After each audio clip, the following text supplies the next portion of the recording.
Siapa sih yang nggak ingin punya keuangan yang lebih baik? Pasti semua mau. Siapa sih yang nggak ingin untuk bisa lepas dari hutang? Pasti semua mau. Cuma masalahnya adalah seringkali terdapat di sini nih, cara kita berpikir tentang uang. Jadi hari ini kita mau ngobrol-ngobrol soal money mindset. Ada 8 hal yang harus kita pelajari hari ini tentang bagaimana mengubah cara berpikir kita tentang uang. Dengan cara berpikir yang tepat, kita akan lebih cepat bisa mencapai yang namanya financial freedom.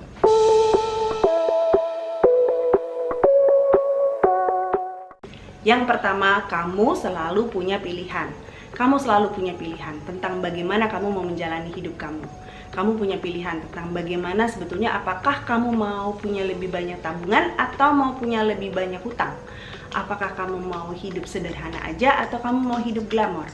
Apakah kamu mau hidup di luar kemampuan kamu atau kamu mau hidup sesuai kemampuan kamu aja? Kalau kamu mau punya lebih banyak tabungan, berhentilah beli-beli barang-barang yang sebetulnya tidak kamu perlukan. Kalau kamu mau melunasi hutang-hutang kamu, mulailah cari ide-ide baru yang selama ini nggak pernah kepikiran. Kamu mulai cari cara untuk bagaimana bisa mendapatkan uang lebih banyak. Kemudian kamu bisa irit di sini-sini di area-area tertentu dalam hidup kamu. Jadi itu bisa kamu pikirkan, usahalah gila-gilaan gimana caranya supaya bisa melunasi hutang. Itu adalah pilihan dalam hidup kamu. Kamu selalu punya pilihan. Mindsetnya harus benar. Yang kedua, hidup itu harus ada tujuan. Kamu harus punya target. Coba ambil waktu sejenak untuk berpikir. Kira-kira kamu ingin hidup kamu itu seperti apa dalam 1 tahun ke depan, 2 tahun ke depan, 5 tahun ke depan. Kira-kira akan seperti apa? Benjamin Franklin bilang gini, if you fail to prepare, you are preparing to fail. Kalau kamu gagal dalam merencanakan hidupmu, kamu itu sebetulnya sedang merencanakan untuk gagal. Ibaratnya gini, kamu masuk ke dalam mobil, lalu kamu mulai nyetir. Tapi kamu nggak tahu kamu mau pergi kemana. Yang ada kamu jadi muter, akhirnya tujuannya nggak jelas.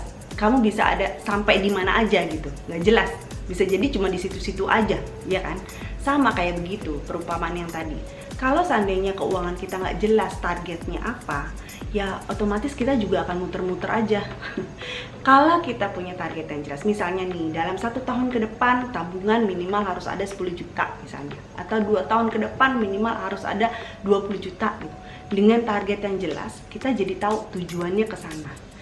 Kalau seandainya kita tadi ibaratkan dengan nyetir mobil tadi, nggak perlu harus ada rute yang pasti atau nggak perlu harus ada peta yang detail yang harus kita lalui. Yang penting kita tahu tempat yang kita tuju. Kalau kita tahu tempat yang kita tuju, akan muncullah ide-ide baru, kreativitas baru, hal-hal baru yang belum pernah kita kerjakan, yang akan muncul, yang membuat kita juga semangat untuk bisa sampai di tujuan kita itu. Yang ketiga, mengerti konsep delayed gratification.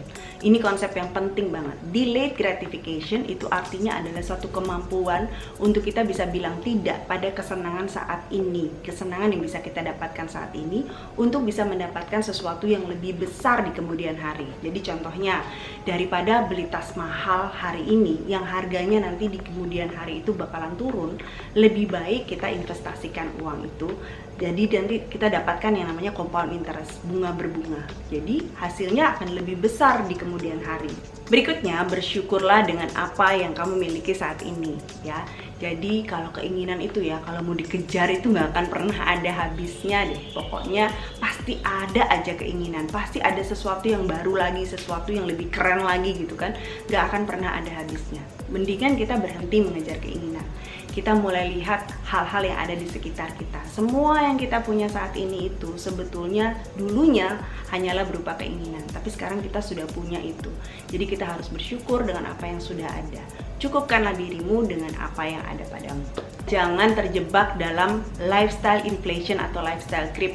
Nah, ini penting banget, ini money mindset yang mesti banget kita ubah.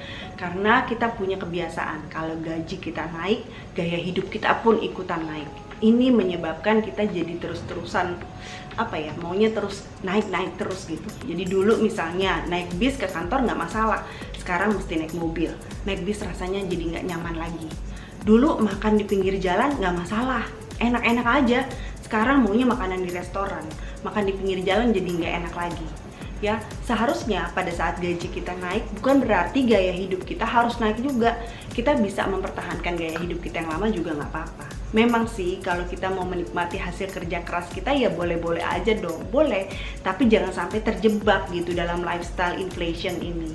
Kita mesti bisa hidup berkesadaran, kita mesti sadar, kita mesti ngerti banget uang yang kita gunakan ini untuk apa gitu. Jadi jangan sampai terjebak karena ingin supaya gengsinya naik. Kan sekarang posisi sudah naik, gaji udah naik, boleh dong naik. Ya boleh-boleh aja, tapi harus bisa maintain dengan baik, harus punya hidup berkesadaran. Nah, jangan sampai kita jadi terjebak dalam lifestyle inflation ini.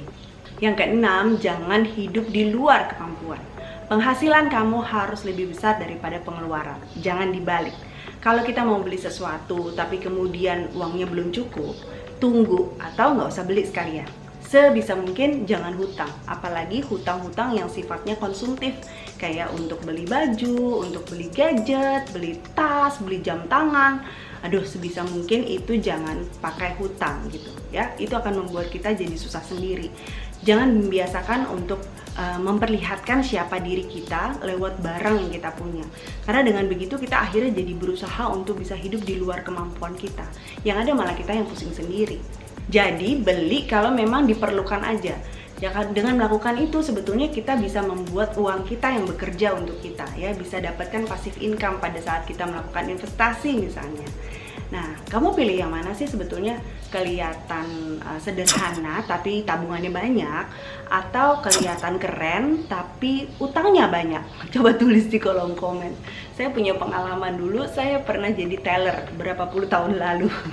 Waktu saya jadi teller, saya bisa lihat tuh di bank itu ya, ada orang-orang yang masuk keluar dengan rekening mereka masing-masing, kan saya bisa lihat.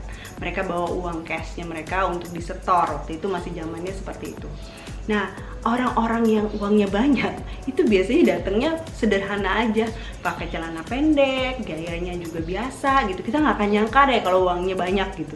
Begitu pas mereka setor, wah banyak banget nih uangnya. Begitu buka rekeningnya, wah ternyata orang kaya gitu. Ada lagi orang yang datang parlente banget gitu gayanya gitu kan. Begitu datang, ya ternyata mau loan gitu, mau ngajukan pinjaman. Begitu lihat rekeningnya uangnya dikit banget. Yang kayak gitu-gitu deh. Jadi sebetulnya nggak perlu sih kita kelihatan keren tapi banyak utang. Sebaiknya kita kelihatan sederhana aja tapi banyak savingnya, banyak tabungannya. Setuju? Yang ketujuh, nggak ada kata terlambat.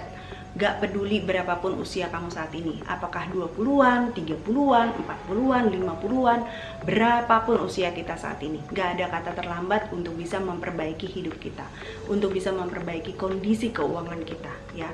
Jangan pernah punya mindset yang salah, mindset bahwa udah terlambat untuk semuanya nih, udah usia sekian baru mau mulai investasi. Enggak ada kata terlambat, selalu bisa kita mulai. Kita bisa mulai belajar banyak tentang uang mulai dari saat ini nih, mulai dari kita dengar video ini misalnya.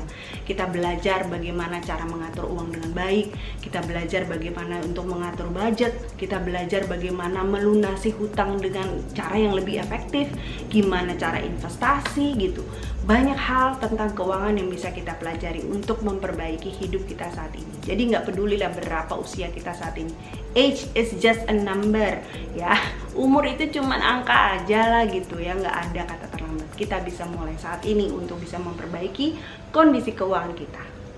Berikutnya, jangan menyerah, maju terus. Jadi kadang-kadang dalam usaha kita sedang memperbaiki kondisi keuangan kita nih, tahu-tahu ada aja hal-hal yang di luar dugaan kita. Kayak misalnya ada keperluan mendadak gitu, sehingga tabungan yang selama ini kita lagi asik-asiknya nabung tiba-tiba harus kepake untuk keperluan itu. Atau misalnya kita melakukan kesalahan, seharusnya kita nggak membeli satu barang, tapi karena kita tergoda untuk beli barang itu akhirnya kita beli, terus nyesel, akhirnya nyerah. Jangan nyerah. Memang kadang-kadang ada lah hal-hal yang menghalangi kita untuk kita bisa maju jadi lebih baik. Ada aja. Kalau kita melakukan kesalahan, segera bereskan dan kemudian berusahalah untuk kembali lagi ke jalur yang benar.